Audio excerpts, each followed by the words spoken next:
নমস্কার, আমি সোমনাথ নাগ। আমি শ্রদ্ধেয় ফিজিওথেরাপিস্ট মিস্টার নীলাদ্রি মুখার্জি মহাশয়ের একজন ছাত্র। তো আজকে আমি একটু গ্লাইসেমিক ইন্ডেক্স সম্বন্ধে আলোচনা করতে চাই। তো এই গ্লাইসেমিক ইন্ডেক্স হলো আমরা শরীরে যে খাদ্য গ্রহণ করি, মূলত কার্বোহাইড্রেট, তা শরীরে কত পরিমাণ দ্রুত গিয়ে সুগারের মাত্রা বৃদ্ধি করতে পারে তার একটা পরিমাপ। তো প্রথমে আমি কিছু হাই গ্লাইসেমিক ইন্ডেক্স যুক্ত খাবার সম্বন্ধে বলতে চাই।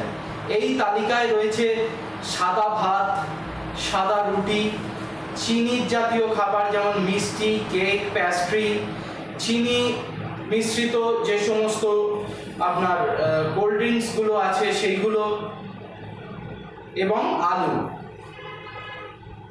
তো এই সমস্ত হাই গ্লাইসেমিক ইন্ডেক্স যুক্ত খাবারগুলো খেলে আমাদের শরীরে কিন্তু অত্যন্ত দ্রুত গতিতে সুগারের মাত্রা বৃদ্ধি পায়, এবং এই সমস্ত খাবারগুলোর গ্লাইসেমিক ইন্ডেক্স ভ্যালু প্রায় 70 বা 70-এর ঊর্ধ্বে হয়ে থাকে।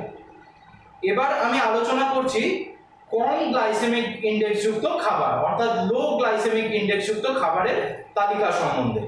এই তালিকায় রয়েছে বিভিন্ন ধরনের ফল, যেমন লেবু, কলা, আপেল, এগুলো, বিভিন্ন ধরনের শাকসবজি যেমন ব্রকলি, গাজর, টমেটো, আবার বিভিন্ন ধরনের হোল গ্রেন যেমন ব্ল্যাক রাইস, ব্রাউন রাইস, এইগুলো।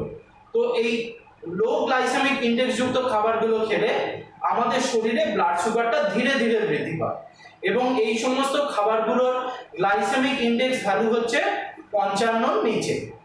এখন কথা হচ্ছে, এই যে গ্লাইসেমিক ইন্ডেক্স বেড়ে যাচ্ছে, হাই গ্লাইসেমিক ইন্ডেক্স যুক্ত খাবার, কম গ্লাইসেমিক ইন্ডেক্স যুক্ত খাবার, তাহলে কি আমরা কার্বোহাইড্রেট গ্রহণ করব না, বা ডায়াবেটিস রোগীরাও কি কার্বোহাইড্রেট গ্রহণ করবে না? না বন্ধুরা, আমরা কিন্তু কার্বোহাইড্রেট আমাদের অত্যন্ত গুরুত্বপূর্ণ একটি অংশ, কার্বোহাইড্রেট আমাদের খাদ্যে।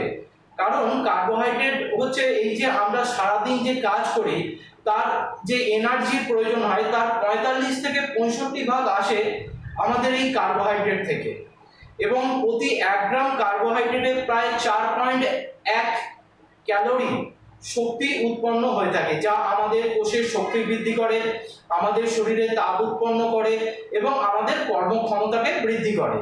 এবং এই যে কার্বোহাইড্রেট আমাদের শরীরে দুখানা এনজাইম আছে, অ্যামাইলেজ এবং মল্টেজ। এই দুটি হচ্ছে অ্যামাইলোলাইটিক এনজাইম। এই এনজাইম দুটির কাজ হলো আমাদের কার্বোহাইড্রেটকে ভেঙে মনোস্যাকারাইড বা গ্লুকোজে পরিণত করা। এই গ্লুকোজ কিন্তু আমাদের শরীরের দেহ গঠন এবং দেহ সংরক্ষণেও অত্যন্ত গুরুত্বপূর্ণ ভূমিকা গ্রহণ করে থাকে। তাহলে বন্ধুরা, আমি সবশেষে একটাই কথা বলতে চাই, যে আমাদের খাদ্য তালিকায় আজ থেকে আমরা হাই গ্লাইসেমিক ইন্ডেক্স যুক্ত খাবারগুলোকে বর্জন করব, এবং তার বদলে আমাদের খাদ্য তালিকায় আনবো লো গ্লাইসেমিক ইন্ডেক্স যুক্ত খাবার। তাহলেই আমাদের জীবন অনেক আনন্দ এবং সুখকর হয়ে উঠবে।